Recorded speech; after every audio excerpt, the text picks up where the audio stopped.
get you there sometimes. Yeah. Sadly. Roll, hedge fund.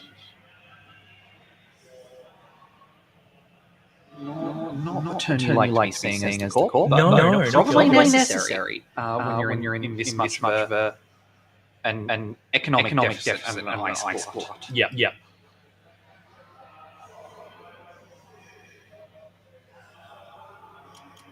Okay, so we've still got two fuzz arms on Madani. You've got the break suite in front of you. Not looking too bad, other than the multi-access and keeping your money up. Yes. Yeah, I definitely like to run a spot more in this game. Mm. Yeah, I think it's Leo's going to be able to stymie enough single runs here and there. But just the economic consistency of getting multi-access, not bad. Or just simply playing bravado. Yeah. I also think I see two transfers as well hand. So if Gargareth decides to spend money, quickly be sent back to zero, and there it's on the road back to being able to effectively play the game. Send a message stolen out of hand for Joey. No, for sure. Here we go. All right, what are we saying? We've got the brand. Yep, pretty good. Yep, pretty good. 8 credits for Kurakura. Though potentially, because Hagen's a cheaper break, we could see counters farmed on the Hagen. Yeah. To make that brown break for a key remote steal easier.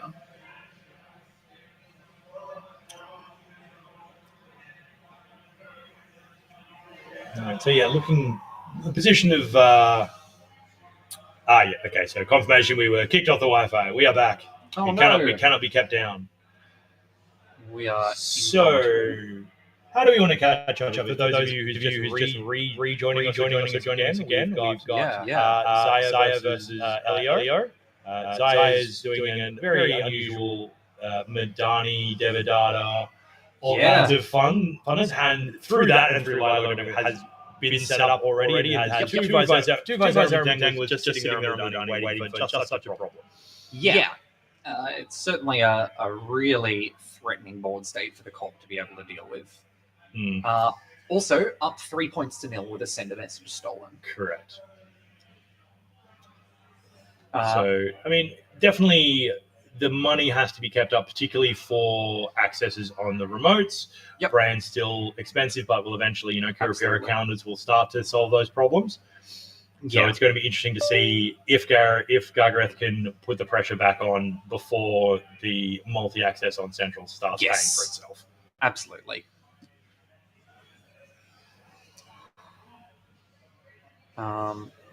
Absolutely. We see another install protecting the remote.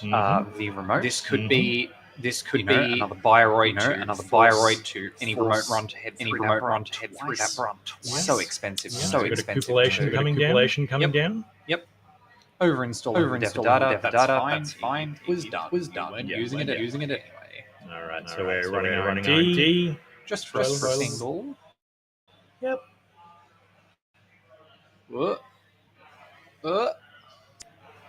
And host a hedge fund. Yep.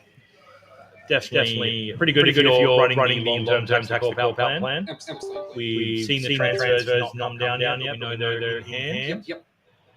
Yes. Gargareth decides to drop. Spend maybe 6 of those credits, raise another brown on the remote. Yeah. Transfer, and you're broke. Mm-hmm. I got enough just to keep your head above water at this point. Yes. And there it is. We're going to push for a regardless. Number 1.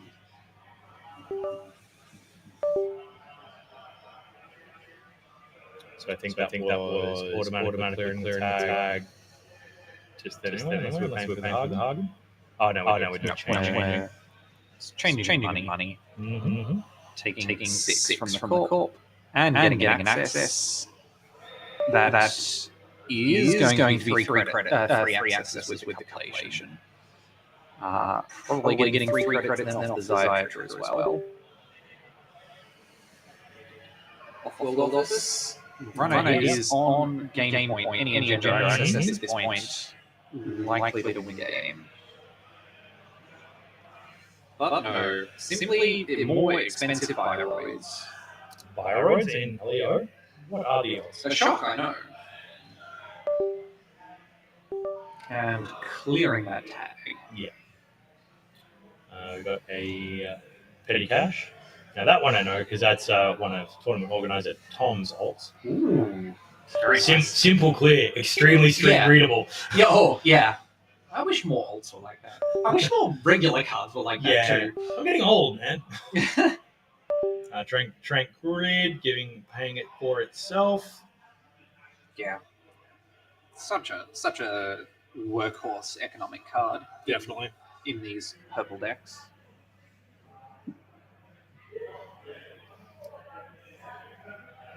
Zaya continuing to look probably for multi-access to get this game closed out, especially on R&D, I think is where you want to be looking now. Yeah, I definitely think no points on LEO's end, so you can let one or two go. Yeah. In the essence when you're getting paid for those multi-accesses. Yes. Got the another short gamble in hand. You got the Kuopira to tick up. Yep. Checking the heap. Possibly counting key cards. What are you worried about this scenario, do you think? I don't know. I think the two Mercians are important to track. Yeah. Boomies being quick ways to end the run. And there's the Devadatta drone coming down. So we're going to see two accesses on R&D, two more chances to just win the game on the spot for Joey.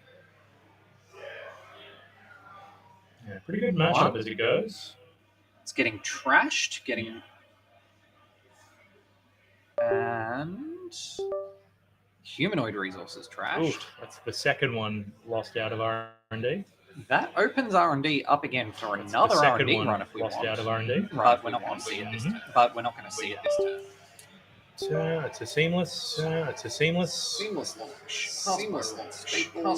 Staple. And we're going to get off-world offers. Off-world offers. Money is back. Again, off-world offers brought to you by today's sponsor, Money. Are you sick of being tempo negative to scoring? Simply score agendas with money on them. None of them have ever been banned. No, never. No, that doesn't sound like anything. No.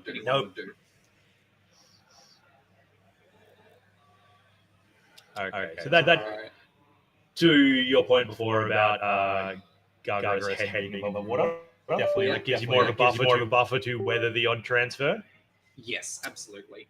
But still But needing at this point, a transfer is what you're whether worried about. It's really not. You really need the impactful ice to. It's really not. You really need the impactful ice to kind of keep Zaya out long enough that you can start pushing things through that score. While definitely, Zaya's set up here. It is only 5 credits up here.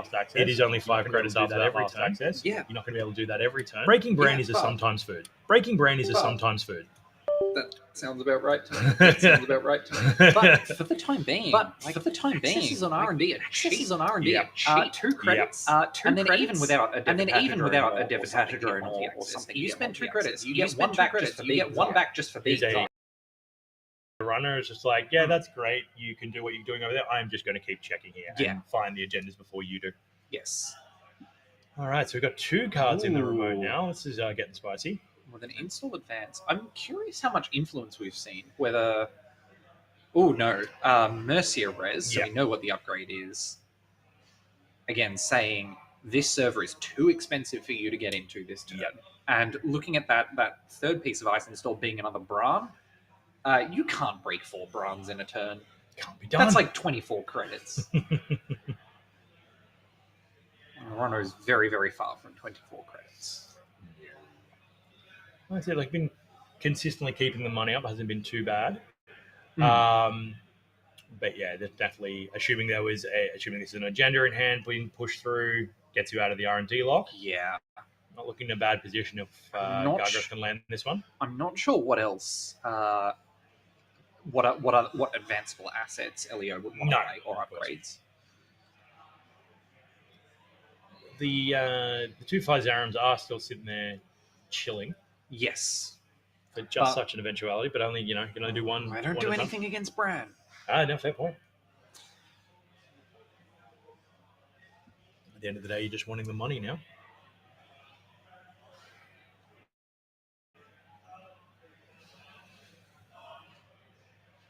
Okay, we're seeing it. Challenged. Thinking about it, considering the options. Resing the MIC. Yeah. That is likely to get Fizzerumed, especially now that the Shibboleth is down to only 1 strength. That'd be a 7 credit. Yeah, you don't love that, do you? No, you do not. Okay, so 2 clicks remaining. Got some decisions to make here. Yeah, with only 6 credits, you can't quite get through the brain with the Kurapira. No, even then you get Marcia Ballard. Yeah, can you do it again? But still, forcing the Mercia pop, forcing the Elio ID ability, is sometimes you've got to do it. You've got to make them fight for it rather than let them have the win and keep the resources. Yes. So it's pretty good. Like from the beauty of Netrunner, while we're just talking about the guy looking pretty tough for the Corp. Like, no, I think they might just stick this. It's possible. The single advanced card, if there's a seamless launch in hand, that could be a 5-3. Yeah, definitely. Bringing us to a 5-all scoreline. Even if it's just a 4-2, and we're going to score this by triple advancing the normal way, that then means double seamless, any unadvanced card could be the win. Single seamless, install advance. Again, with Leo, I think you're fine doing that because of the protection you get from the ID ability. And that's what the last thing you want to be doing in Xayah is like checking a remote every turn just in case. You can't afford that. You don't have the long-term sustain. Be interesting to see what happens after this turn and what resources Gargaroth has to spend. Is if this isn't the third off, dipping in credits again, Xayah is going to be in a position to maybe just keep slapping R&D, hope to win, find the agendas before Gargaroth. I also think we still have a transfer of wealth in hand. Not to mention one more in the stack for the runner. So again, fair point. If we can force this outermost Bran to be res, that puts the Corp on 2 credits. Transfer brings Gargaroth down to 0. So a note that audio is better, but only coming from the left again. I think that at least today, that's going to be how it is. Every time we try to make it not come from the left, it gets worse. The left is just the better direction, right? Yeah, absolutely. Absolutely. We are, like, Netrunner is a game of leftists. Yeah. And I would suggest... In many senses of the word. Yeah. I would suggest leaning closer to your chosen device on one ear and hoping for the best. Exactly. But back to this. We're still in the thick of some decision-heavy turning points here with this server run.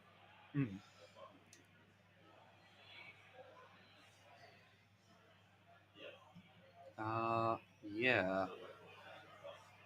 Seems like both players seemingly having a big think about this board state. It is a tricky one because I think to what we were saying, it's like you don't. Like, is it worth checking out now, keeping what resources you have as a runner versus making the Corp do the hard work keeping you out? Because this is, if Gareth sticks this and gets to keep the Marcia out of this, looking in a pretty good spot for whatever he can pull out of R&D. Yes.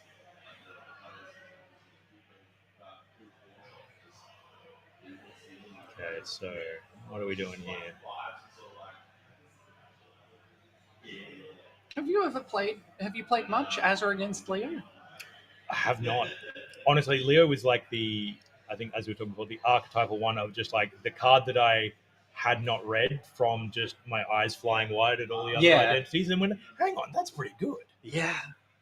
Seems like that's a lot of cards in Elevation, to be honest. As we were talking about one of the earlier rounds, if everything's overpowered, nothing's overpowered. Yeah.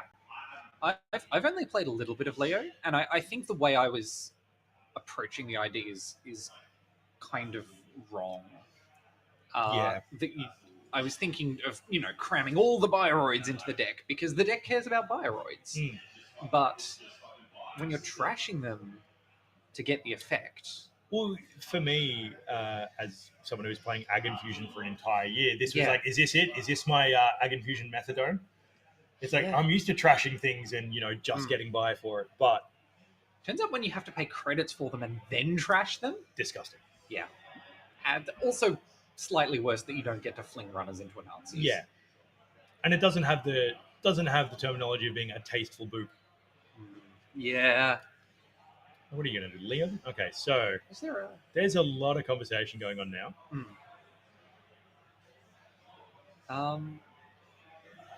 I do wonder, is there a good term for what happens when you get Leo? I'd feel maybe the booping. Leo tragedy. Yeah, it's not booping. It's got to be something else. It's got to be bouncing. Roiding? Bouncing is Roiding out. Oh no. Joey has one here. Okay. Oh. What? Okay. Looks. I'm not quite sure what's happened here.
Yeah. Okay, noises. Also, the camera's frozen again. Copy. Yeah. Love your work. Yeah. Are we on stream? Are we on not stream? Who's to say? Who's to say? The things that we said before, and also the things we said before that, were extremely insightful and also very funny. We're back now, or possibly not back. I hope we're back. Are you with us? Are you not with us? Who's to say? Anyway, so we've got a bit of a freeze currently on the screen for us, but we're reading the play extremely through facial expressions. And it's going well. Exactly. Whoop! There goes the video. No, that's the reset. That's a good sign. That's where we're gonna get back. And we're back. Okay, so there were some things happening. So got boomeranged. Yep. So 2 points are in the runner's score area. Yeah. That's big. Got the 2 points through the sandstone by the look of it. Yeah. Not looking in too bad a position now. Yeah, and we've got so many frames right now. So how many frames do you really need to predict a game in Netrunner, right? Yeah. There is a Chesra in the bin. We've seen a pinhole. The boomerang's about to get shuffled back in. If we could organize our frames so that we've got a frame after each board state change, it'd be fine. Yeah. But we're let's continue as though, just for posterity. Yeah. So be a whack, a fair bit of ice over on the Zwicky side. Yes. So if Joey can stabilize on money here, it start looking pretty good. We've got another piece of ice in front of the Maskarovka. Yes. Mark moving around here. Still not a lot of setup from Sable currently. It's mainly been, I presume, boomerang tricks and such. Yes. But what are we seeing now? As Sable, I guess the way you would want to develop your board state from here would be probably just to get some open markets, etc. down on the board. Just get that drip economy going. Maybe get a Chesva down. Get a Sunken Seal or a Cat's Cradle or a Shibboleth. There we go. Yep. I know the criminal decoders down, so you can start challenging R&D. It's interesting that you led with Council. Yeah, look, the first one everyone thinks of. Clearly, I mean, as Muslihat results have shown, it's good. Yep, card's good. All right, but Crim leveraging that ability to bypass some early ice to get the access, but now kind of having to settle in for the long game. Yep. Zwicky was dipping low on money at one point, but you got a couple of raised dice you don't have to worry about for too much. Yep. So now it's being able to develop a board state and make some scoring threats. And it looks like a few petty caches, which we seem to be leaving in archives. That would indicate we're on some sort of Plutus strategy, trying to use that petty cache click to fast advance. Fair point. However, in a pinch, you need the 2 credits. You can just take them. The best part about money, it's just there when you need it. Yeah, exactly. Brought to you by today's sponsor, Money. When you say could possibly some kind of Plutus strategy, do you have insider information on this? I may have some insider information on the possibility of a Plutus strategy. Yeah, fair. Yeah, it just seems like that's not the thing everyone says. I mean, it just seemed very insightful for you to intuit that purely from petty caches not being fine. Well, look, don't reveal the magic. Reveal the magic. Reveal the magic. Yeah, no. As I've said, both these people on stream are my good friends, so I have a bit of insight into what they're doing, which is fun. It's the best time. So, all right, so we are frozen again on the play screen. Unfortunately, again, everyone looks so deep in thought, and then. Well, but again, for this board, if we're saying it's the start of the runner's turn from here, is there anything interesting we can intuit? First is the Chesva in the bin on the runner's side. Yep, that was a weird one. I'm Yeah. assuming might have been lost out of hand or something some way, or just trying to draw for the pieces. Possibly. Could also be a sort of interpretation that, well, against Wiki, we're going to be wanting to be more focused on running. So we're back and we're seeing a bunch more money from the court. Surprise, surprise. Out of Zwicky? No way. Out of Zwicky, not a chance. So we got the nuker down, Crim pulling some draw in, which is great to see. Yeah. Again, arguably one of the faction's biggest weaknesses. Draw, yes. Yeah. Number of good options to import that into faction now, though, which is probably a big deal of big part of why Crim's sitting as well as it is. Absolutely. All right, so we still got that Beowak in hand. Threatening things. We've got a Petty Cash going out. Petty Cash Spin Doctor res. Get us possibly closer to those Plutuses if we are to presume Plutuses. Yeah. If that's how we're planning to score out. Yeah. Given the Sandstone is against Criminal, especially, even one with no breakers, single pieces of ice, not really where you want to be for scoring. No, there's definitely enough trickery, as we probably saw before, with the transfers going through. Yes. One ice simply is not going to do it, but Crim continues to dig for the breakers. All right. And it looks like we've got a second piece of ice on R&D now. Yep. Not much looks to have changed on the Sable side of the board. But no doubt progress being made, money being gained, cards being drawn, singles being accessed. Got the bar here bands, we've got a pinhole threading, which is going to help if, Plutus emerges. All right. And there it is. All right. The skull itself. Who could have predicted this?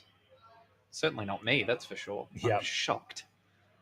You intuited it purely from existing conditions. Yeah, exactly. Are we gonna see that being iced? Would think it would be a relatively high priority target for Sable to go for. Yeah, I would simply make the runner deal with that. Yeah, it's it's still there now, which is a good sign. I don't know how much time has passed, but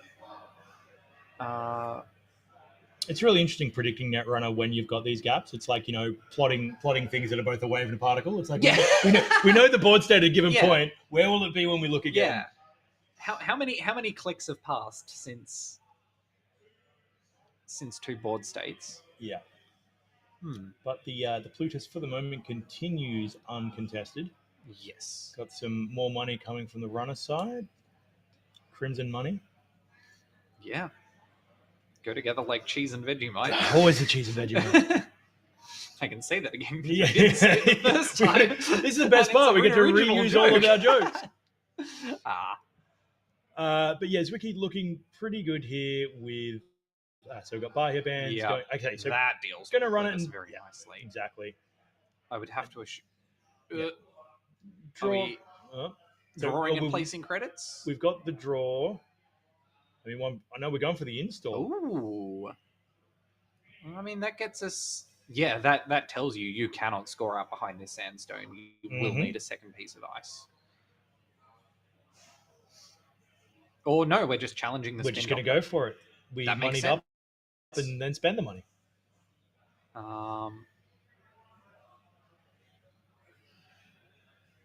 Curious what's going to get spun back. Quite possibly a Plutus, given it's one of the main win conditions of the deck.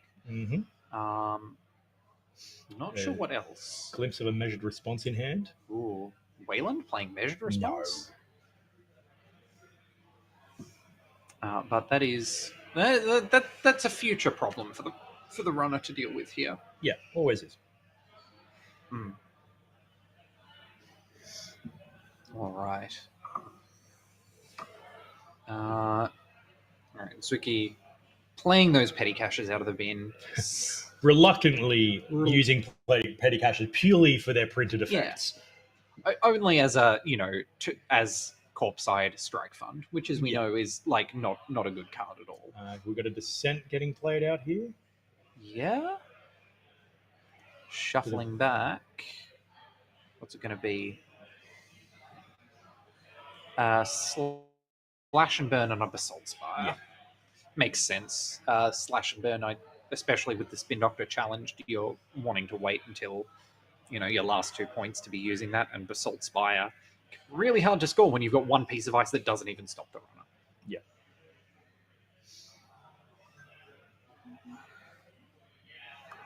So definitely not looking too bad. Yeah. I'm slowly chipping away at these corp defenses while Sable builds up. Yes. But it's still only 2 points on the board, so everything to be sorted from him.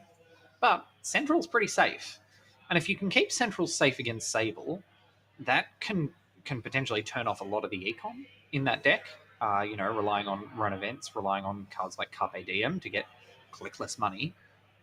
Turning that off by just icing Centrals is a good strategy, especially as we see, again, one Chezza in the bin already. That's going to limit the sort of long-term late-game potential of the Sable deck.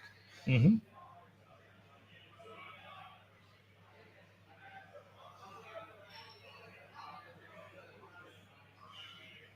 Did we just... Oh. Nope, we're still going. Yep, cool. We still net running.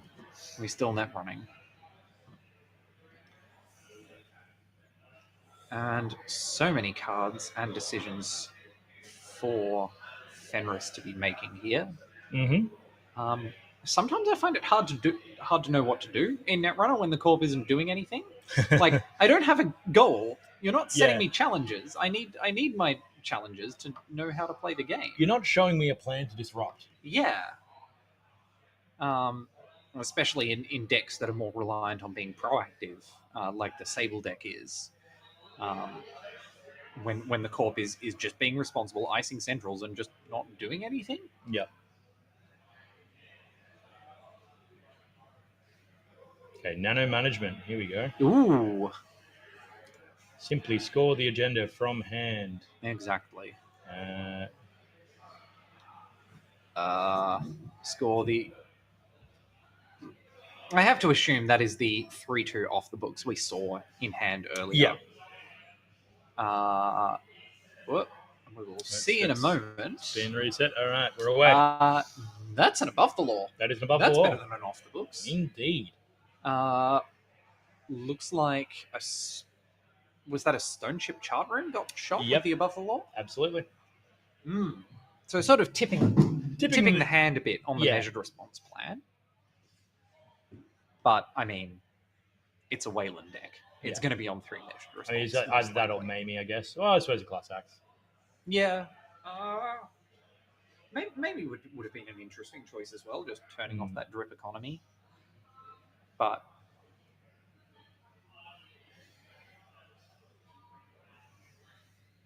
okay, so decent bit of money in the runner's hand. Still some few options. We've got the Mutual Favor and we've got the Kurapura. So it can start setting up. Still not a decent amount of money. And obviously the Sure Gamble helps with that.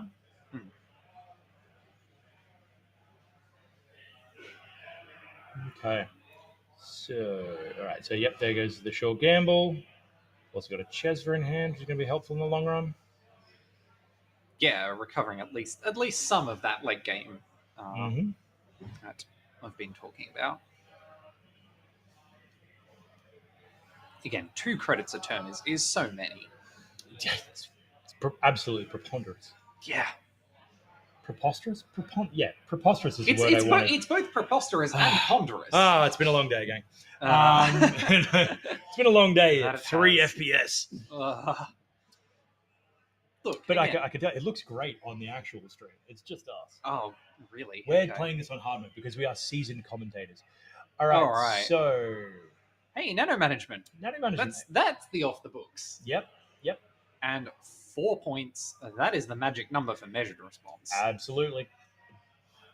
So now Fenris here has to be aware of both a 5-3 score from Joey and making a run without enough credits. I believe that might actually be 2 measured responses there, if I'm seeing right. I've been glimpsing different bits on the overhead. Still not a lot of money for Joey to make that happen, but it will come in time. Zwicky can get a lot of money very quickly. The other thing, though, for those measured responses to start doing anything is Fenris is going to have to spend down to below 8 credits, most likely. Also, ending the turn without many cards in hand could do it. No, for sure. And that looks like an Afshar on HQ that's been hushed. Been hushed. That's something. That's it saves you a something. credit every time you run through, which is worth something. But Hush really can have, against Wayland, especially against some of the cards like Logjam, for instance. Yeah, Hush can have a very, very strong effect. So an interesting splashing criminal, but you can see how it answers some of the things you're afraid of. Yes. In fact, I think Hush has a pretty wide range of applications into a lot of the meta decks. Into Alco, it can stop Scatterfield if we're that sort of Alco, as well as Tatubola. Into Ob and other Wayland decks, it really stops Logjam quite effectively. Which is just one of those cards that in the current meta that like always bubbled along, and then a little bit change in the popular decks, and it's very brutal. Yes. And into Nebula, it can stop. It's very good into both Funhouse and Messner Chesto. Yep. Because most Nebula builds are on at least one of those two ice. Yeah, Chefko. Good card. Who knew? Good card. But on Afshar, still going to do something, even if it's not that much in the grand scheme of things. Value is value. You don't have the shape ability to like flick it around where you need it to be, but it's still fine. You can still spend a click to just move it. All right, so we're marking HQ. Still only a Fractor at this point, so can't actually get into any server without another install.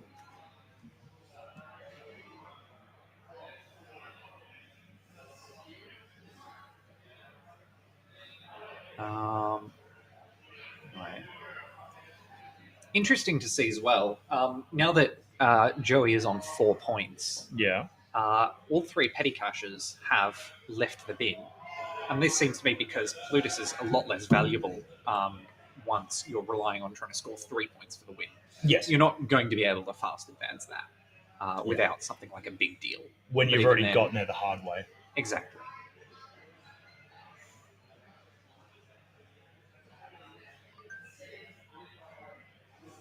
And pinhole threading, interesting, coming through to check that remote server, using the Chesva credits to trash. And we're seeing the smart Spin Doctor res before resolution, because otherwise you kill your window. Yeah. Shuffling back Spin Doctor and Nano Management. Maybe we're planning to score either 2 more 3-pointers or a 3-pointer and a 1-pointer. Yep.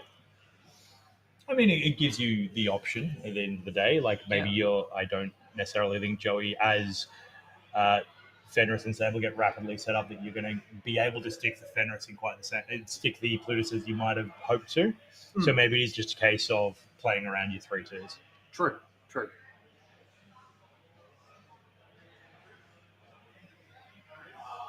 But yeah, decent amount of money in breakers in the Sable side.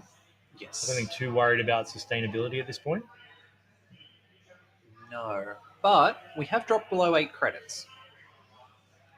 Yeah, drop below 8 credits, but a mere 2 over on Joey's side of Angel. Yes. It'll be interesting to see how Joey is able to recover back to a higher credit total to be able to threaten that measured response again.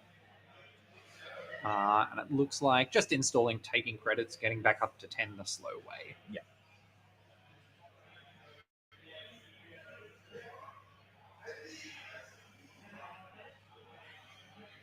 Okay, so just seeing the mark from Sable. And going to R&D. R&D. Still can't get in without that decoder installed, but we'll see if that can come down this turn. Ooh, Hush being moved over prior to... Oh, hang on. No. Never mind. So it might have been better to... wondering if that was moving it to the unknown quantity, but fair enough. Yeah. Well, you say the unknown quantity, but there are not really many ice left in standard that benefit from being hushed. No, fair point. We can see one on the table, Sandstone. But other than that, I struggle to think if there are, Sadly, no longer the Hush Archer interaction. Yeah. So we've just seen the second Spin Doctor getting rezzed and popped out of the server. Yep. So we've got another management going back. Yeah. Again, indicating further that there's going to be some sort of trickery to close the game. Yeah. Which, given the pressure the Corp is facing, it's understandable. It's like, yes, you're going to need to trick something out at this point. Absolutely. So you can see the Carmen in hand. What look like a Stone Ship and a... No, it's a Nuka. Carmen Nuka... No free lunch somewhere? I don't know. All right. Quick cut of R&D. And... Ooh. Still holding those measured responses.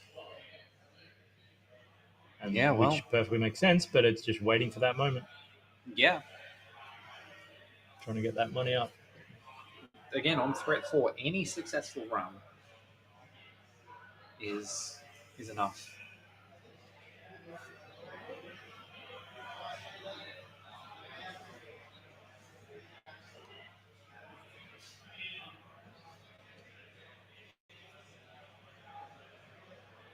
Okay, so still a bit more build-up from the runner side.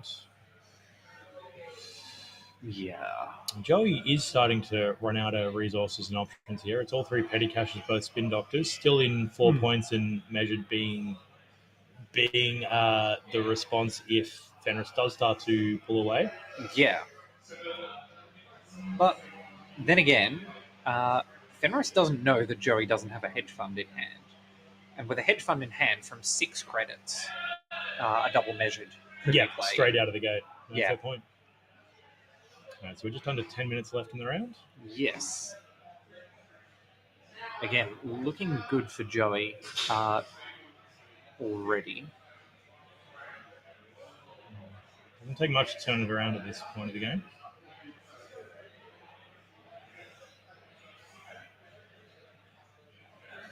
And that's a Nuka coming down. Again, getting us closer to that decoder, to those cards we need to be able to start contesting centrals here. Indeed.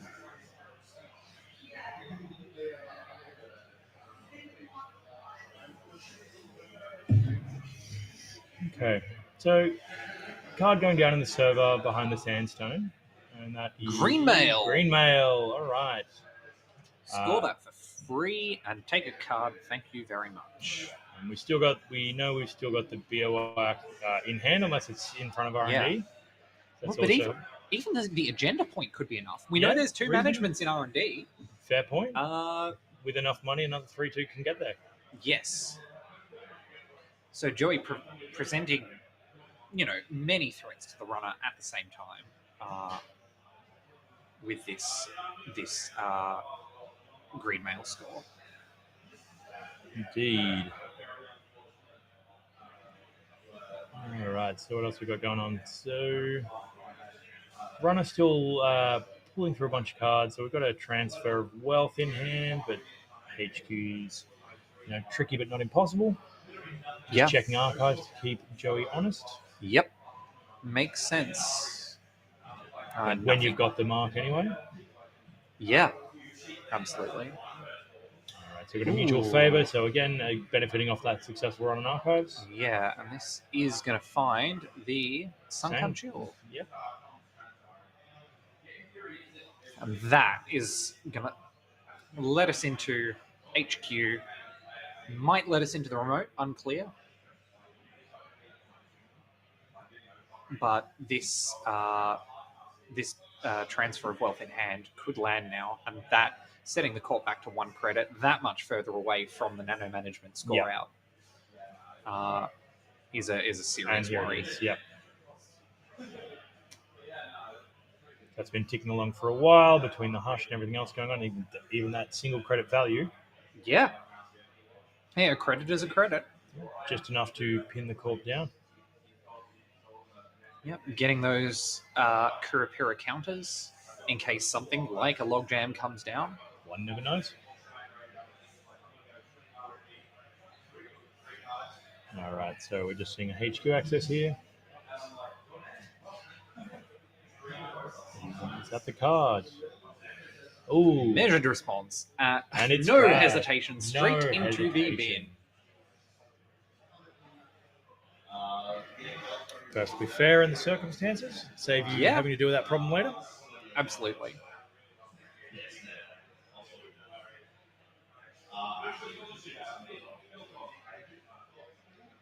And for the remainder of the turn, it's going to be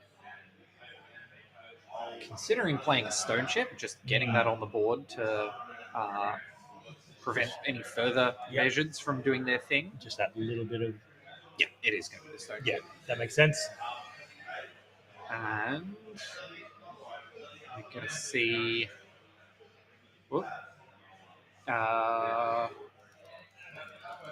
ending the turn tagged, though.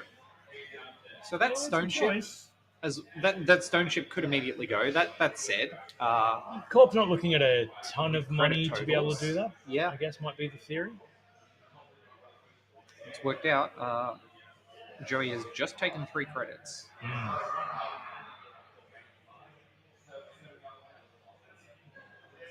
Nuka drawing a bunch of cards. Yeah. Spanning those options. Oh, there's another transfer of wealth. Yep.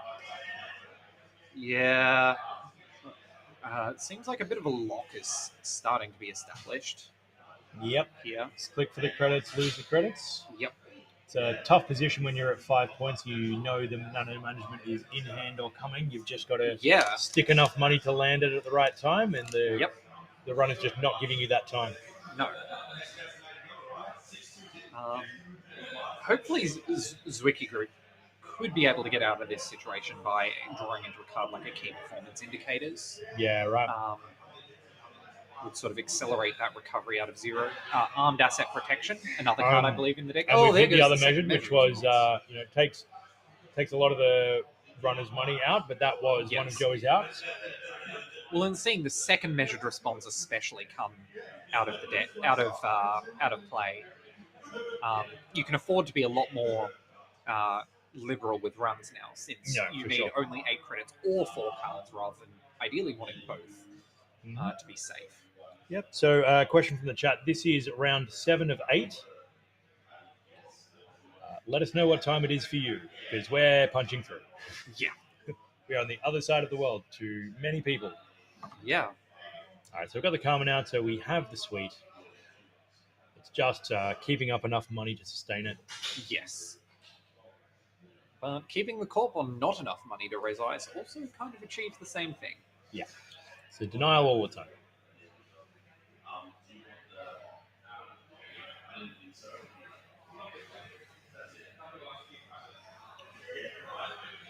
Clearing the tag finally. There we go. And taking a pile of money off of that shaver. Yeah, that's been slowly accreting over all the other runs. Yeah. It is midnight in San Francisco. Leisurely. You've got hours before you have to go to bed. Yeah.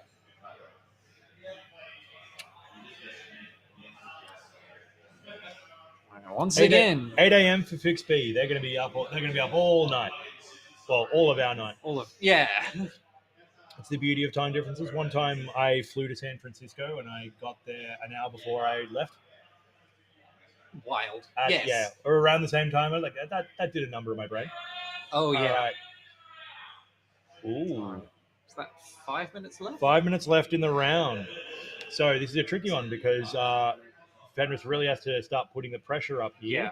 Because Joey... Wake implant. Yeah. That is pressure. That is pressure. And knocking the revolver out, not feeling too bad about that when you got the Carmen down. Yeah. But would have been a bit of a cheaper save. So Joey really here has to just hold on as long as possible. But HQ is still relatively expensive. Still relatively... Even with the Chesva down. Yeah. Still relatively expensive. Runner not, only sitting there on 5 credits at the moment. Though the third Kurapira counter is going to subsidize. No, yep, fair point. No, we're using 3 Kurapira counters, bypassing. Aha. Again, makes that a lot cheaper. And there's a nano management. There's the nano management sitting there all along. So, we know 7 credits is the magic number here. 7 credits a magic number. Also, really trying to keep R&D lock on. So you find the agenda before Joey does. Yes. And is that 2 spin doctors removed from game? The corp's ability to break that lock is going to be diminished. Yeah.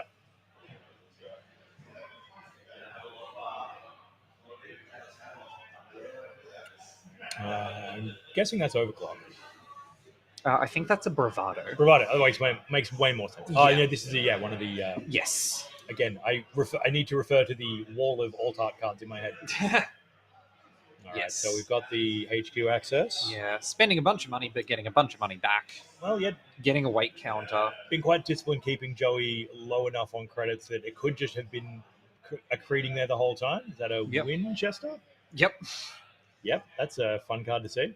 Yeah, but getting the wake implant, going to make that R&D dig a lot more rewarding. Bravado getting the money right back up.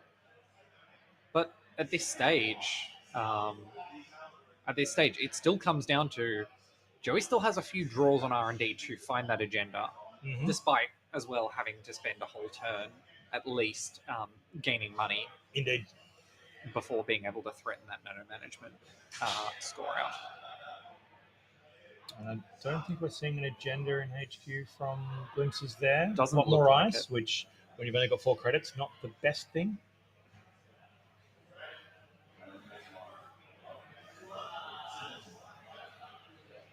It is Neon Statics Bravado, and it is 2:10 a.m. for another one of our chatters. Oh wow, that is. Again, I didn't watch any of your old streams. I mean, I appreciate the vote of confidence in us. Okay, is that a pivot for an agenda, presumably, and time called. Oh, that's tricky. So that's going to come down. Pivot for armed asset protection. Gets money. Yeah. But at this point, Joey is not going to get another turn to fast advance those. No, and I wonder if Joey was aware of that at the exact moment they made that play. Well, it's a question.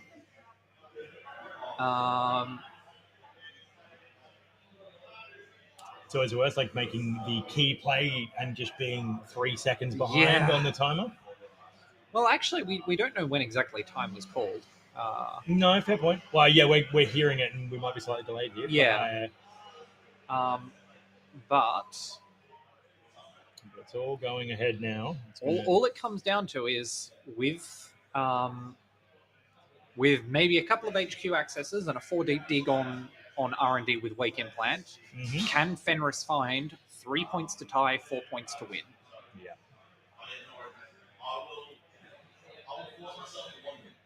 Definitely an interesting part of Netrunner. It was a lot of back and forth in terms of where the pressure was on and playing disciplined Netrunner, but it's you're out of time now. Yep. Got to close it.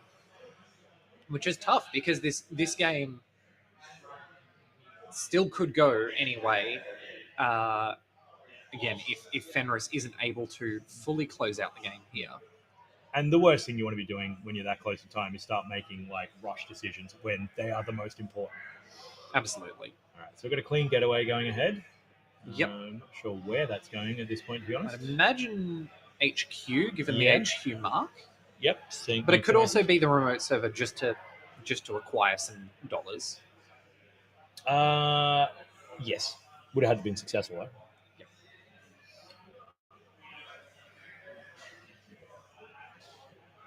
All right, so we're chesvering, we're going through HQ. We've broken the hushed Afshar. Yes. Bypassing with the Kugler. Noting that there was an extension not quite time in the producer. Round. So there is one more turn for Joey, based on exactly when it was called. Okay. So still for all Fenris, to play for. Same plan as before. Get to 5 to tie, get to 6 to win. Yep.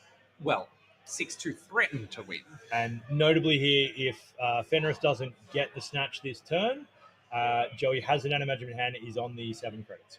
Yes. So, honestly, no agenda in hand. No agenda. Yes, but that's it. Yeah, if it gets the tie, Joey could still get ahead, depending on perfect draws. Yes. Drawing. Yeah, drawing the class act, burying. All right, what's the play from here? That is a copy down.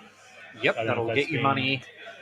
Probably get you your last wake implant counter, your third wake implant counter to go for a 4 deep dig on R&D. Yep. Okay, clicking and moving hush. Yep, moving hush along again because this is an unknown quantity. Not in fact. Run HQ, just saving all the money for the remote. No, in terms of that was a beer whack or something. 3 looks. All right, what do we got? We got that is a 2 pointer. points. Not enough.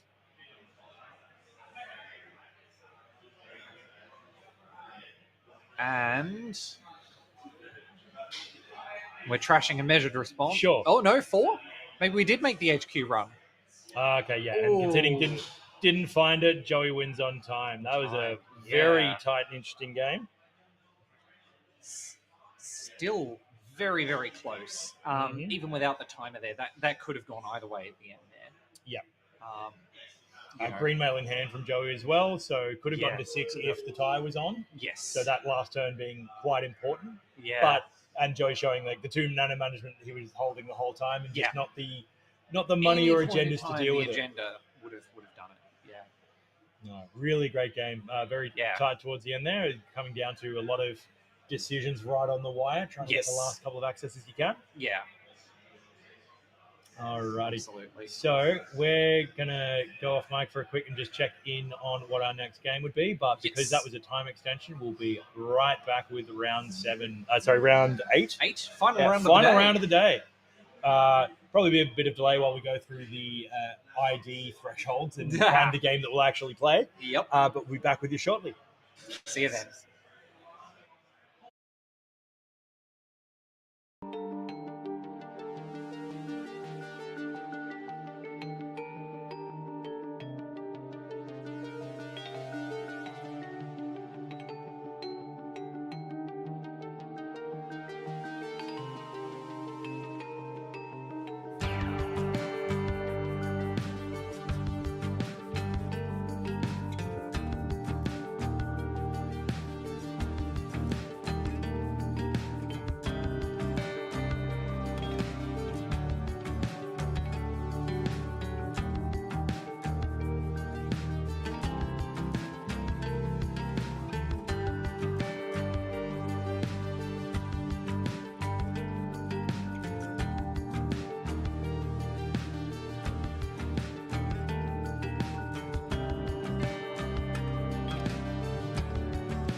hackers and frackers. We're going straight back into the final round, round 8.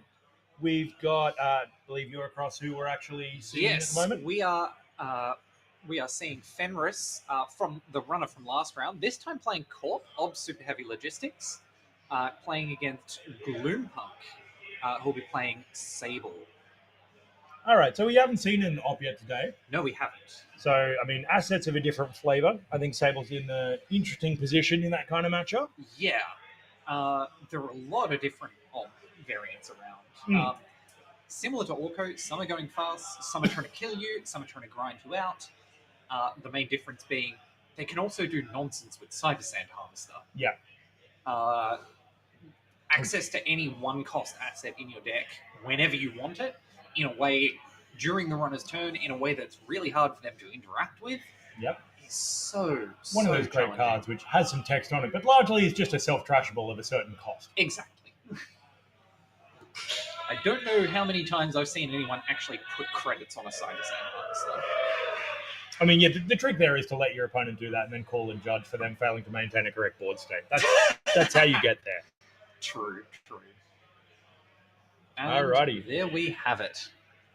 Alrighty, we're in and away. So yeah, up on the left, and then Gloompunk over on the right on Sable. Yeah.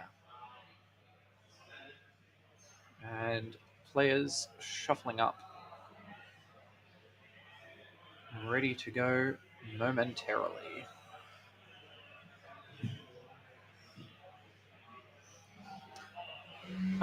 One of the interesting things about Ob, especially as the game goes late, is the tendency, because you are tutoring cards out of R&D with your ID ability, the agenda density in R&D gets very high towards the end of the game. Yeah.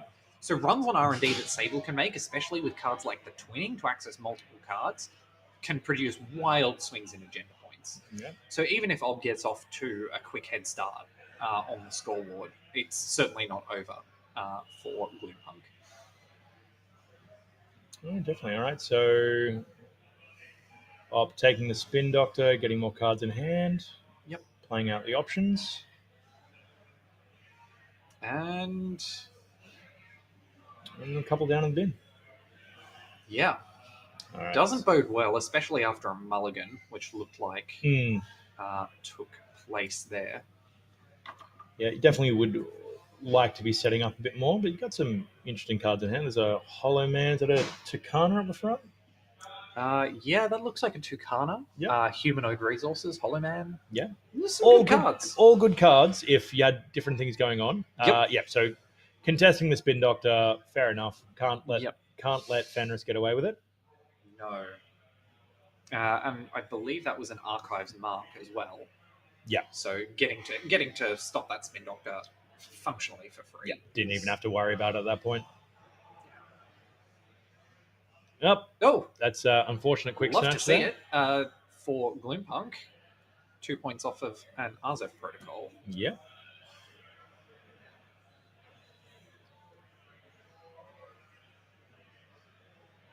That's it. Yeah. This is the beauty of Netrun, is a game of skill in putting your deck in the right order.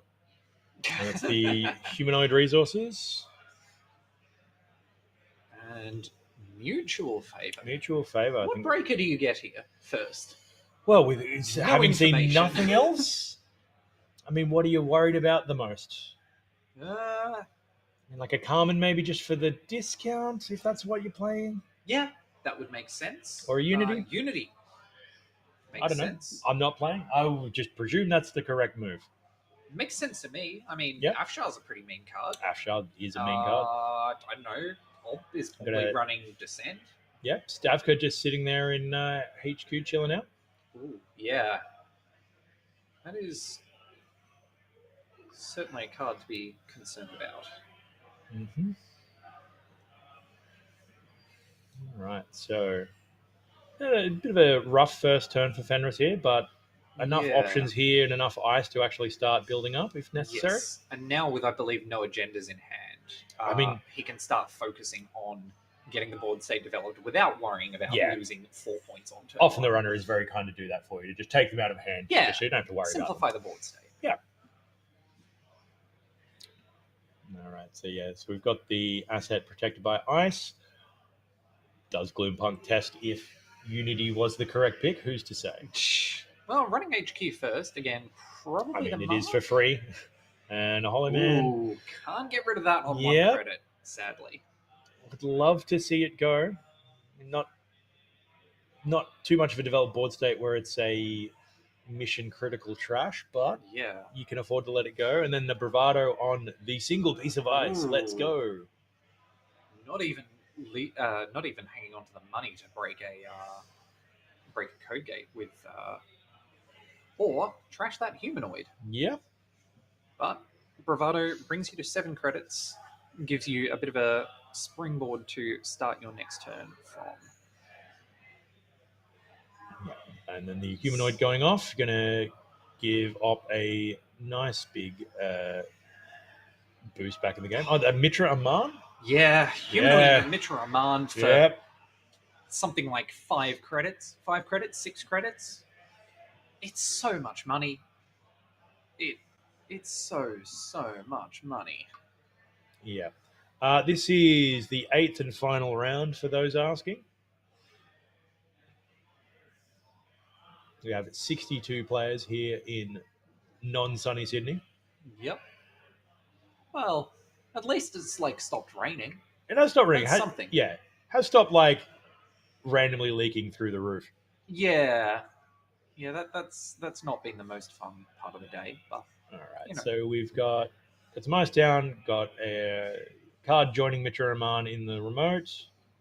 It's a very the beauty of the sheer value one gets out of a humanoid resources, just complete reversal of fortunes for Ob's setup game here.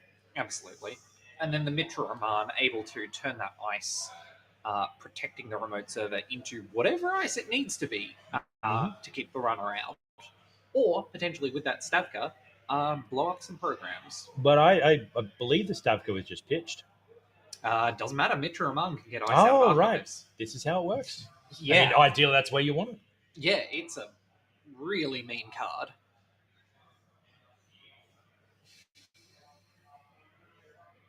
All right, so Boomerang on HQ. Yeah. Get accesses. Masky, Boomerang gets through that. Yep. Something to be aware of for future runs.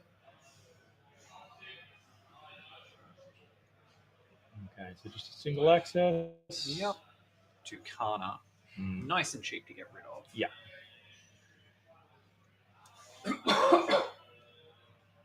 Not too much of a concern there.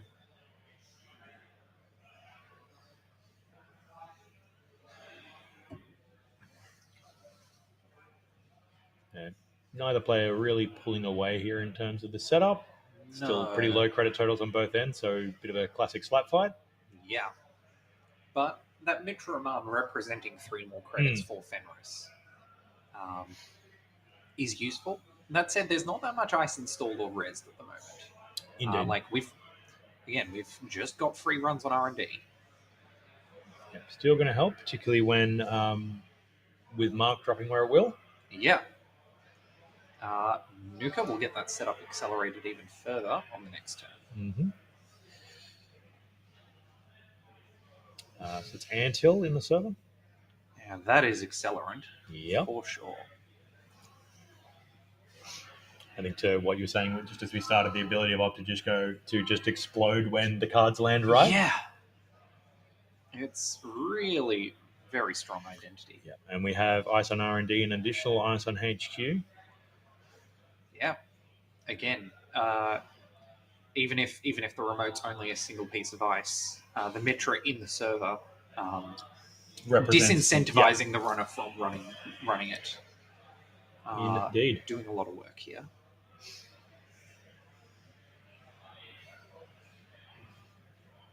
All right, so yeah, put Sable in that position where got the early access as well one could. Yeah, and now you got to start digging a little bit and coming up with answers to these threats that Op's putting down. And I think as Sable 2 points, I think you're reasonably happy to walk out of the early game with 2 points before before Ob's gotten set up. Yeah. It means you can win off of 2 scores, assuming Ob is on 3-pointers. Most are. Yeah, I'm definitely not a mathematician like yourself, but I can confidently say that 2 points is better than 0 points. For sure.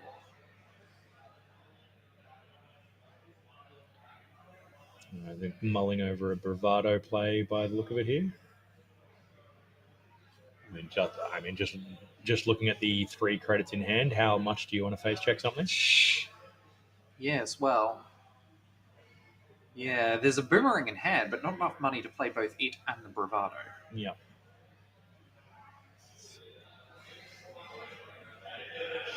I'm going to see Chesva. Chesva, yep. As we've said many times throughout the day, it's so much money at once. Yeah. Setting yourself up into the mid game. Yeah.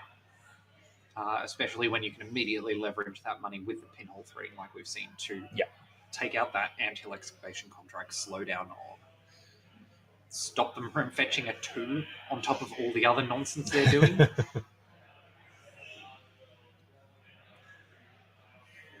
Just really got to pick which trashable assets you want to be keeping going. SDS drone deployment in hand. Yeah. Yes, it is. Yeah. That is not something you want to draw at this stage of the game. No, it's one of the Mega City promos. But are we just jamming it? Is that? Yeah, I mean, I think we're just jamming it. Sick. Yep, just play it. Threaten the Mitra Aman. What are they going to do? Yeah. Have the opportunity. I mean, without the ability to combo it out right now, just being able to take out the Unity, set back that tempo. Yeah, it's a big deal. Either losing it or otherwise. Yeah, and at the moment, Gloompunk doesn't have a program that she would be particularly happy to trash. Or more than $1. Yeah. The Chesva, maybe you're okay to lose. Yeah. You're not thrilled, though. Hang on, is that multiple SDSs in hand? That could be the case. Yeah. So it might not have been the SDS going in. It might have been the third of 3 SDSs going into the server. I dread to imagine. Sandstone, keep the runner out. Make some credits with bravado. Yep.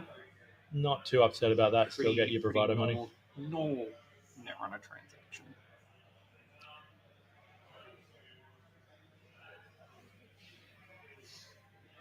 And yeah, with that twinning in hand, if that twinning comes down, Chesva starts charging it. Twinning and the Kurapira and the Boomerang. With that many points in hand, Ob could be in trouble pretty soon. Indeed. Like a consistent HQ pressure going to make things very tough to actually score out real agendas.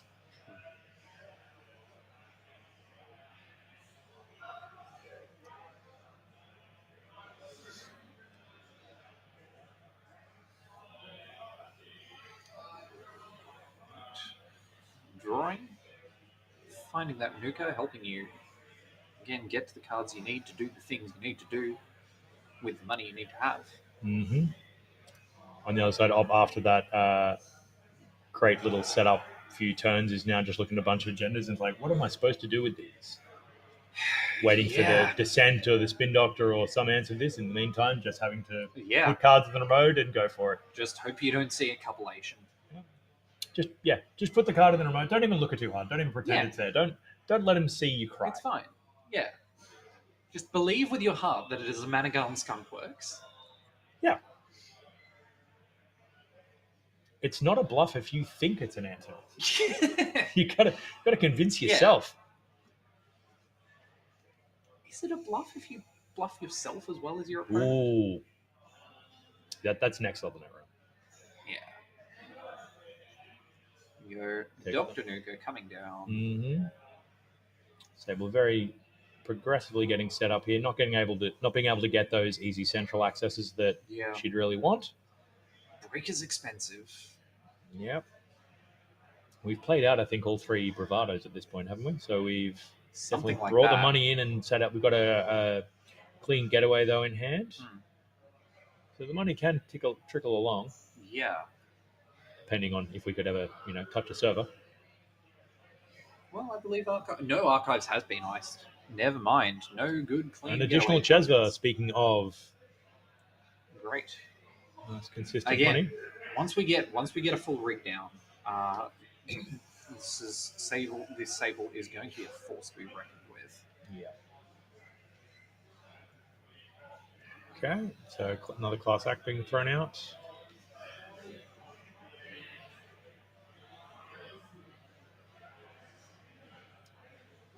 All right, what you going to do, Op? Take money. Not a bad idea. Click for 3 credits and just hope the next turn's kinder to you. Oof. That was not the turn you want to be taking, unfortunately, but the cards... Having said that... Cards dictate. Again, skill issue. Simply draw the cards in the right order. Yeah. But definitely, if any deck can come back from this, it's being able to do the card filtering and what's required. Absolutely. There are enough little tricks there, so it's the problem is less about the agendas in hand than just the tempo you're losing by not being able to install things and expand out where you want to. True. And though again, that can change pretty quickly. I'll find something like an extract. Yep, definitely. The game changes very, very quickly. Being able to turn that sandstone and some other things into useful components. Yes. What do we got here? So a bit more money from Sable. Let their Carpe Diem go down. Yep. Carpe Diem and not being able to make a run always feels tough. You have to merely take your 3 credits and go, oh, it's fine, I guess. Yeah. And there's nothing wrong with 3 credits. It's just... Boomerang on possibly the Mascarovka. It looks like the Sandstone to me. We'll find... Oh, the Sandstone. You got it. I mean, it's technically on both. It's also on the 3rd piece of place. Yeah. Unres. All right, nothing. The hack that NSG doesn't want you to know. If you simply put your boomerang across many pieces of ice...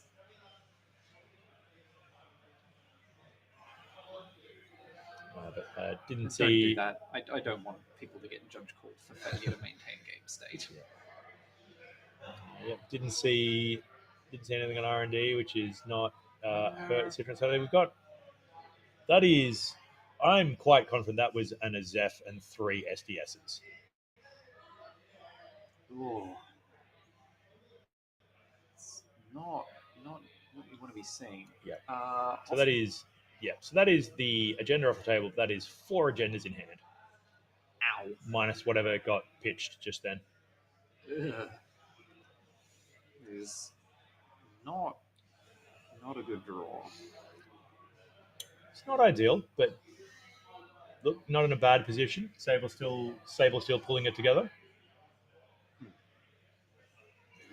And the Kurapira coming down. Now we can challenge every remote.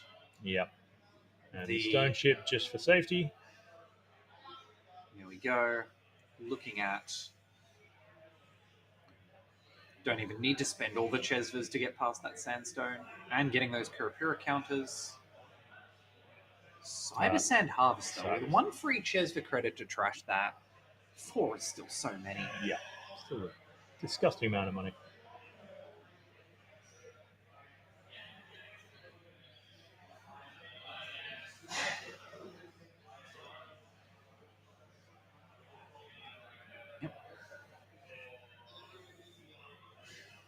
Making sure we've spent the right amount of clicks. Yep. A classic Sable problem. Yep. Turns out 5 is really hard to count to when you're used to counting to 4. Yeah. For me, it's doing the click 3 and then fake 3. Yeah. I don't know what people's strategies are to deal with this. Because I will use, for something like Petty Cash, I will use a click 0. Right. I also like with a card like Wheels, I'll have click 1, 2, 2.5, 3, 4. Yep. I always end up doing the 3 and then get 3 back kind of mentality. I'll just move the click tracker back, which like most things in a very trigger heavy game. Works for me, it doesn't necessarily work for everyone else. All right, so we've got 2 cards jammed into the remote here. Ooh. Still got the Mitra Aman doing work. But we've got the 2 Chesva, the Unity, the Kurapira with the counter. Yeah. But that's still not enough, because with the Mitra Aman in the remote server, that ice, there's a very, very real possibility that ice can be Stavka. Yeah.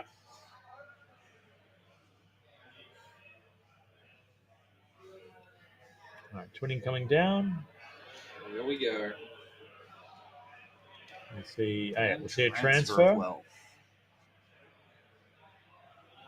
If this land's taking Ob down to 4 credits or fewer,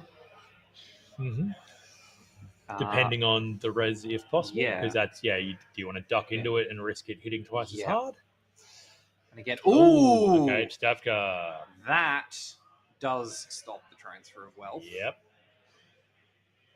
Taking out both that's icebreakers. A big swing. Ooh. Really happy to see that go on, aren't we?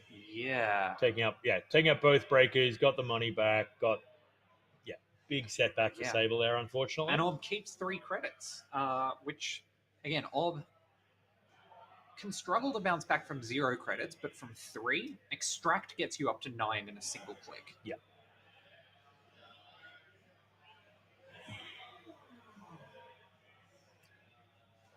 That's definitely within tolerances, but not something you want to see as Sable here.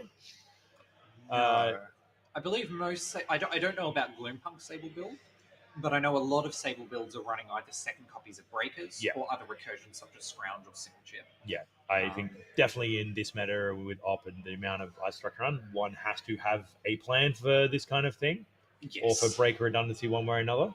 Yes. We still have Boomerang coming in and out of the deck. That's true. So certainly not out of options. And hey, now that we have no programs left, you can kind of just... Well, I guess we have Chesva.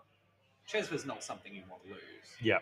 But if you need to get into HQ, Gloompunk could just put a Boomerang on the Masquerovka and waltz right in.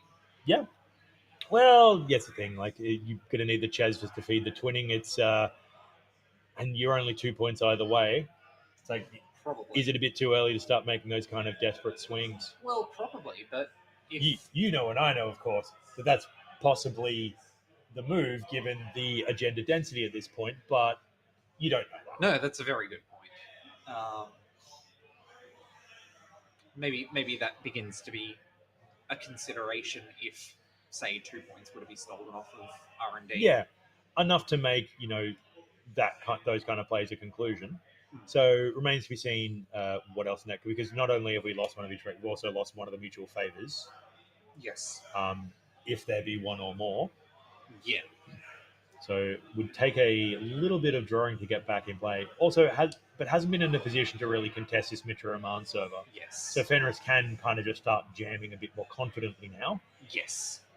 And Arzef scored. Yep. Take cards out of Glimpunk's hand.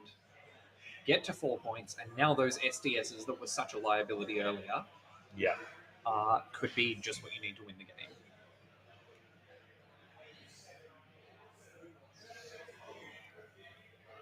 Sure what that first one was, to be honest. That's an open market.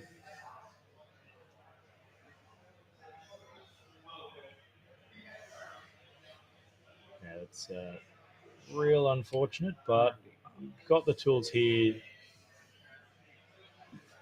And I think the worst part about losing your breakers is you don't have anything to... Okay, so second Kurapira, we're back in the game. All right. I think the worst part without the breakers is you didn't even have anything to use Chesva credits to launder into twinning counters, which is a thing that would have been really helpful in those turns. Got Hermes out. Hermes coming down.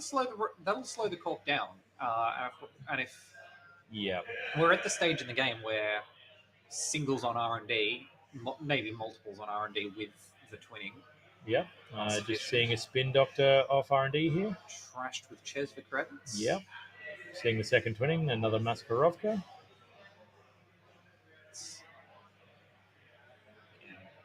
Gamble all. Thank you, chat. Oh, good.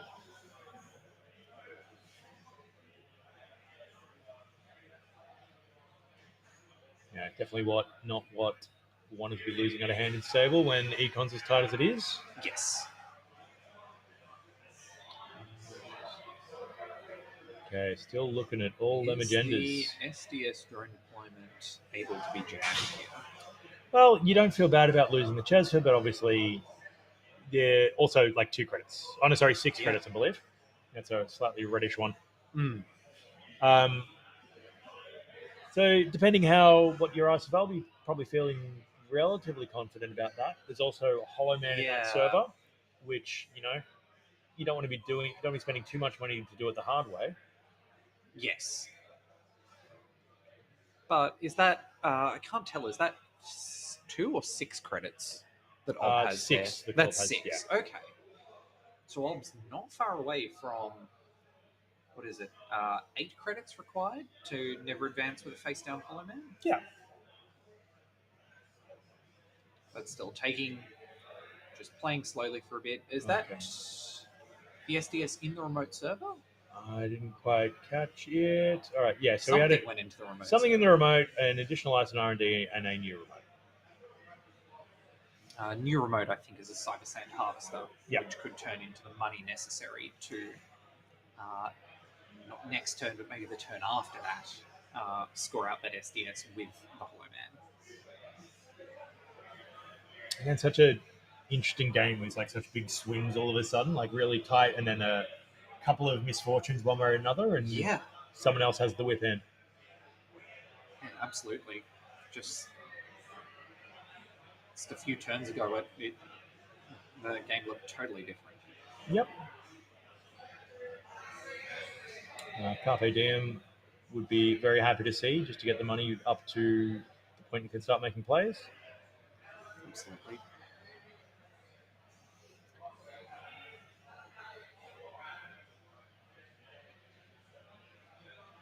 So, with the Chesva credits, obviously having the additional ice on R&D has made the Kurapira not being able to do all the work alone. So we're at the point we have to kind of wait and see what comes with. Yes. Pinhole, probably going to have a peek through archives. Ooh. See one of these. Yeah, the archives ice. What's happened to the archives ice? I'm not sure. It was a Zeph. Of course. With a Zeph earlier. Right. Yeah. But that takes out the Mitraman, making that remote server a lot less dangerous now. Yeah. I mean, obviously, the other upgrade in there is an unknown. From Glimcon's perspective, we saw the Hollow Man, I believe.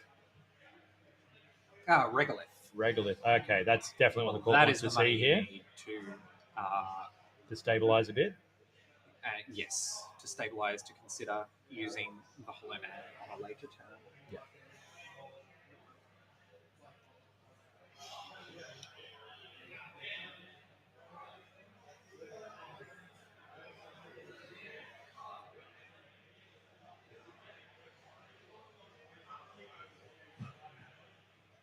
Always a good turn. Just, I want 9 credits, please. Yep. Yeah, we still don't know what the unresed asset is, or the unresed remote. But so we were presuming Cyber Sand Harvester. I think it was a Cyber Sand Harvester. Yeah. So that could become. I'm not sure what's left in R&D, but priority targets that could become could be a humanoid resources. Clean getaway here, going somewhere. I think it must have just been archives. Just a cheeky 3 credit hit. Looks like it.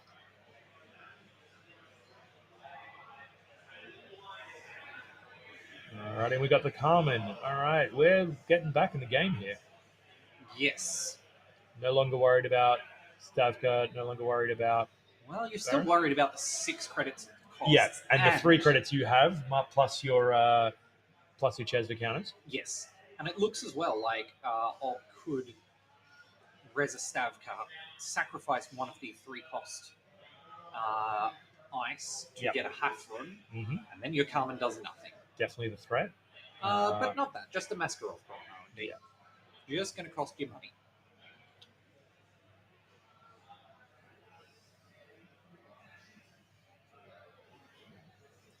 Yeah, looking too bad. Spending the chest for credits again in here. Laundering twin encounters. Yep. And is Gloom Punk going to be seeing 2 cards? Yep, seeing 3, I think. Seeing 3? Yeah, they laundered one on the way in. Yeah, 3. And there's the Haffron. Well, at least you know to be worried about that. Yeah, you know where it is. Yeah. Which also means that you could wait for it to be drawn. And then you can challenge with impunity. Yep. Assuming one Haffron. Well, assuming one Haffron. But a lot of old decks aren't on multiples, given the influence cost.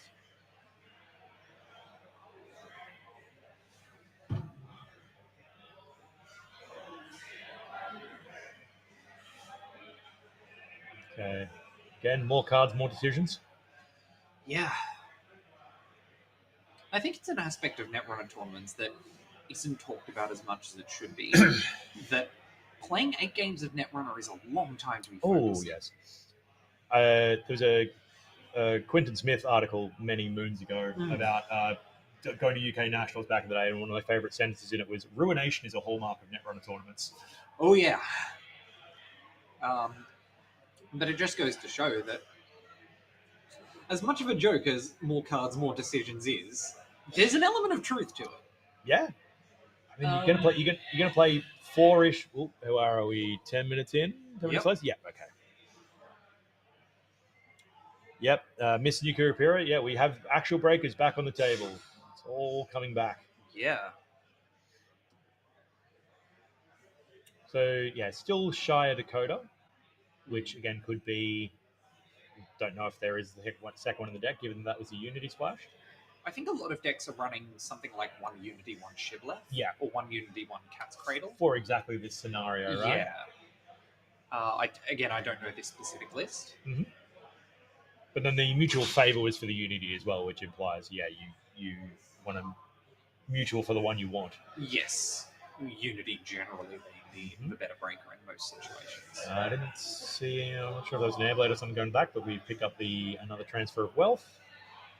We've got a Bravado in hand, so once you get enough money to start greasing the wheels and using your coffee tokens here, you can start making some money back. So we've got Clean Getaway just going to Archives. Well, the Transfer of Wealth especially. Put on back down to 6 credits.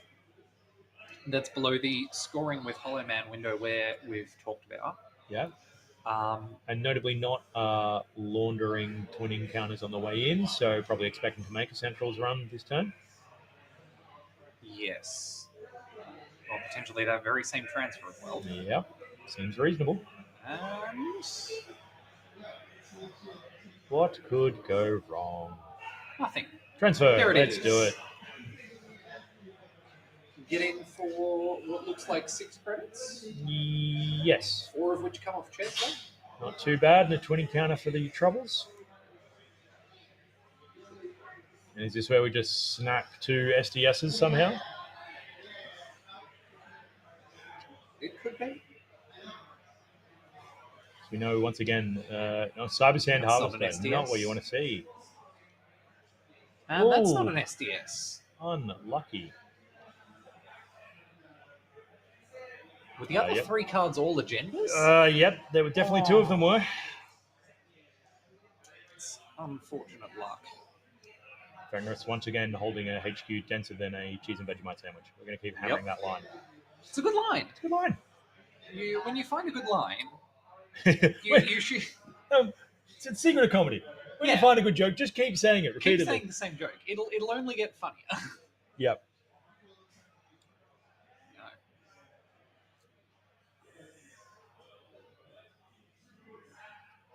Okay. Yep. Cleared the tag.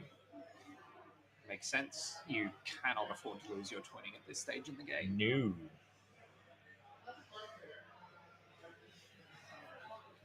There's the Haffron draw. Yep. So yeah, if one had a perfect grasp of all cards and memory at all times, you would know that Haffron had gone in. We're still seeing all of the SDSs in hand.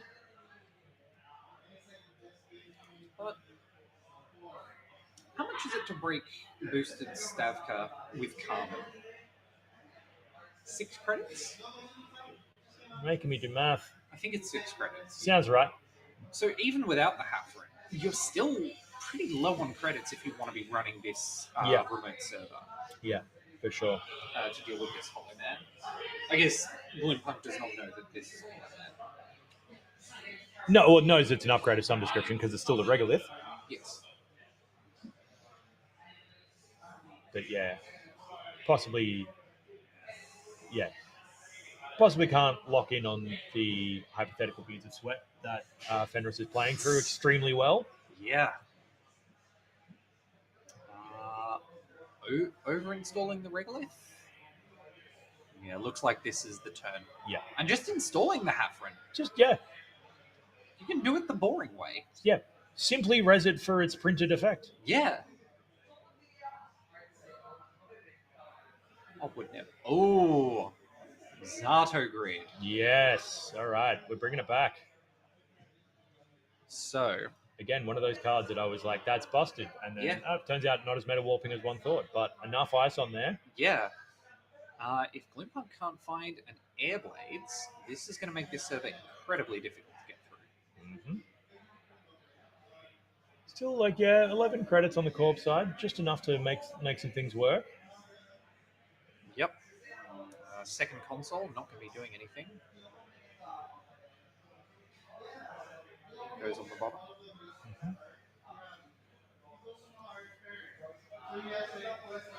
Debbie downtown. Yep. Coming in with 2 credits. We're at threat 4. Yeah. Getting the econ built up to kind of make some of these approaches. We've got Bravado. Yeah. R&D. Makes sense. Yeah. Continue to look for agendas. Yep. And we're going to be Did we? Yeah, we can launder the twinning on the way in. Yep.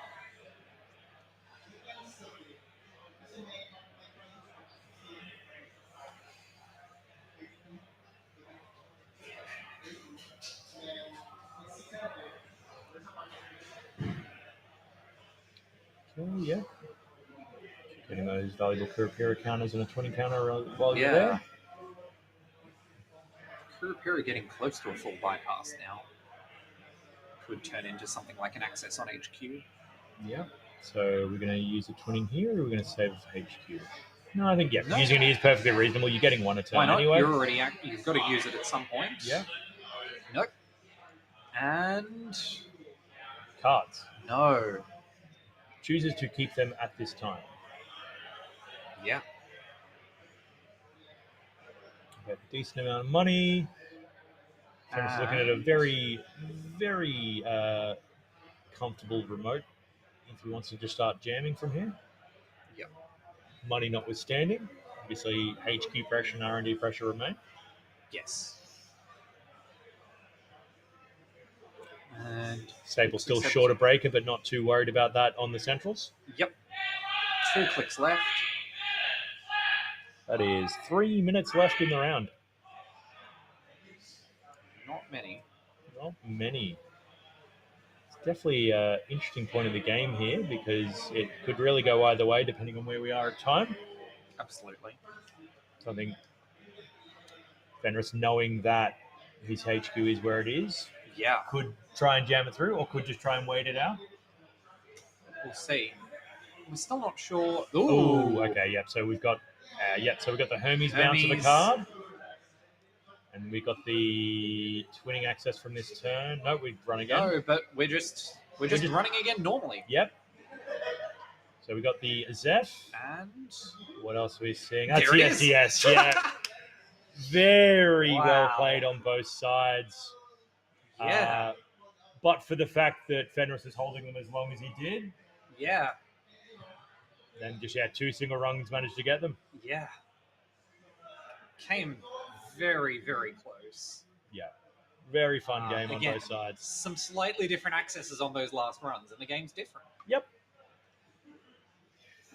Yeah. That run is so sick. Pretty good game, I hear. Alrighty, gang. So the SDS goes. Yeah, the SDS remaining. The other 2 agendas snapped out of hand. That's it for us today. Yeah. Favorite game of the day? Now that we've had 4 more rounds to add to this question last time.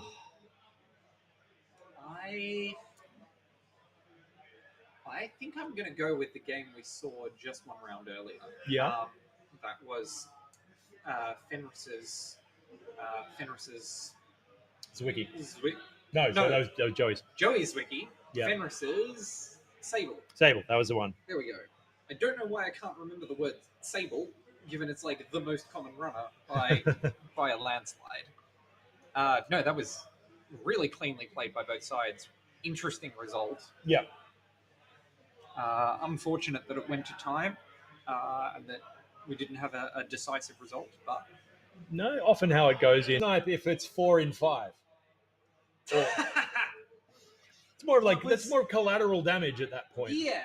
It was two hits. It was only, I think, the Cyber Sand that wasn't the agenda at that point. Yeah, so it was 2 out of 3 to take an agenda. Yeah. At which point you probably bounce the agenda and go looking for more. Yeah.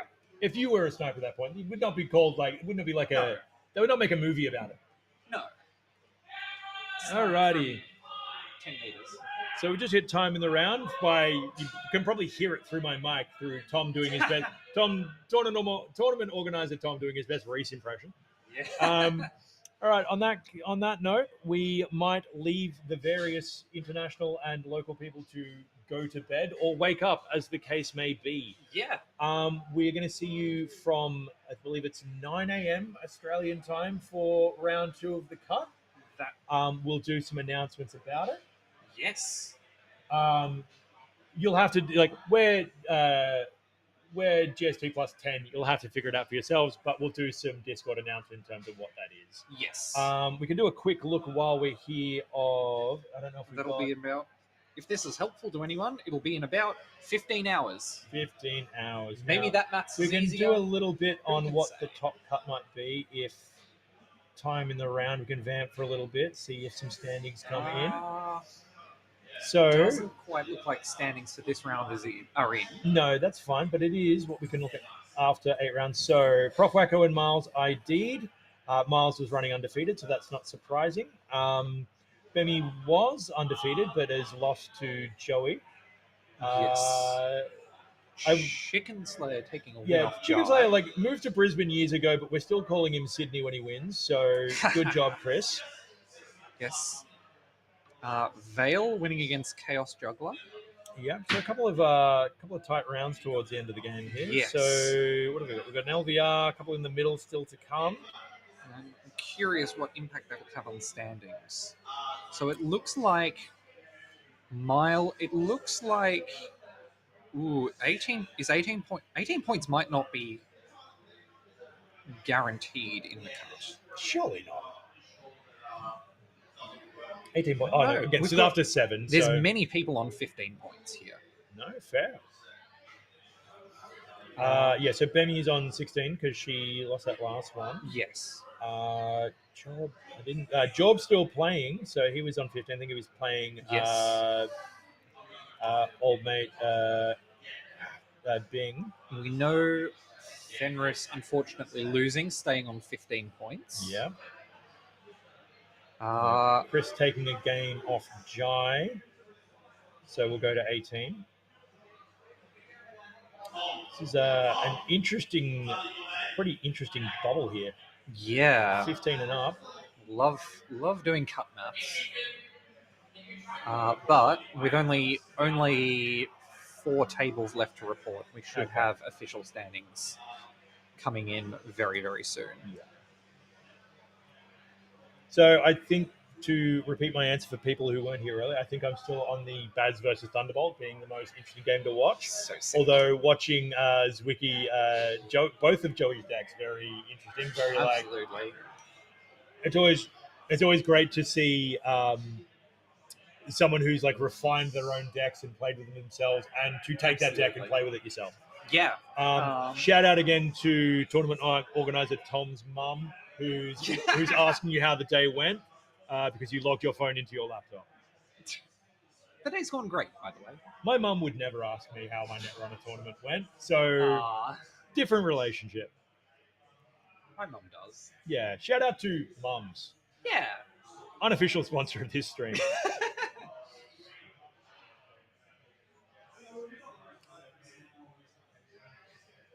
All right, so yeah, I'm going to stop compulsively scrolling because it's just going to give people illnesses. Again, last 4 tables should be here before too much longer. Yeah, so still a little bit of time. Come on. I'm in so much suspense. So much fun, but it is a top 8 tomorrow, I believe. Yes.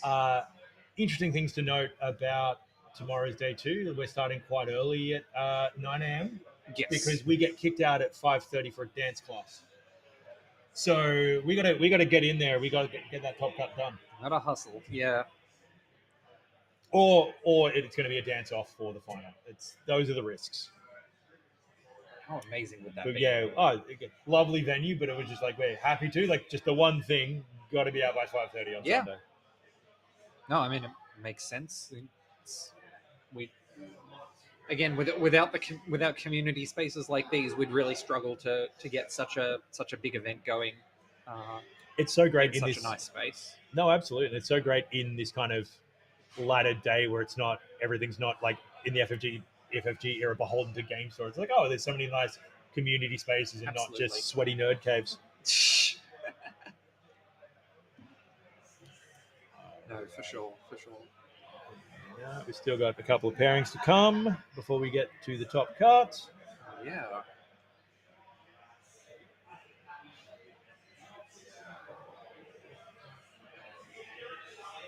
So, wild predictions for the pre-Worlds ban list at this point. Wild predictions. The spicier, the better. Feel free to join us. Anyone's still on chat? I think Luminal's going to go again. Yeah, just why not? Yeah. We let you have it back just briefly, and now it's gone again. In fact, I'm going to make an even spicier prediction. It's going to go next ban list, and it's going to be back the ban list after. We're just going to keep rabbit season, duck seasoning it for every HP. second ban list, Luminal is playable. Yep. It seems like a fair compromise. It's borderline playable. Like, it's really good when you see it, but it's only there about a third of the time. Yeah. We need that to be true of in the ban list as well. I think if we're seeing Corp win rates sit about where they are, I think, and it's kind of like, well, we don't want to ban IDs. I think like the petty cash ban is going to be an interesting one. Ooh, that's not one I'd considered. I think it depowers Nebula a little bit, depowers Corp generally. Yes. I think it's down Orko as well. Yeah, powers down Orko, but it's also one of those ones. It is a card that just got released, and all of the reasons why one might not want to. And I get that there are a lot of levers to pull in this sense. Yes. But I also petty cash being just a card you put in front of a new player and say, so describe how this works and how it benefits Why is this broken? It's a really fascinating card and a really interesting card. Yes. But I think if you just want to even temporarily normalize Corp a little bit, that might be interesting. We've seen quite a lot of criminal in the round 7 standings of that. Yes. Though we have Gareth, I don't know how his last game went, but repping Hashiko and Leo quite high up. Yeah. And with good strength of schedule as well. What do we got? We've got a Moonpool gets axed from chat, which I've heard other times today. Ooh. I can see it. It provides so much of everything that Orko needs. Yep. Recursion, trash from hand, all of that.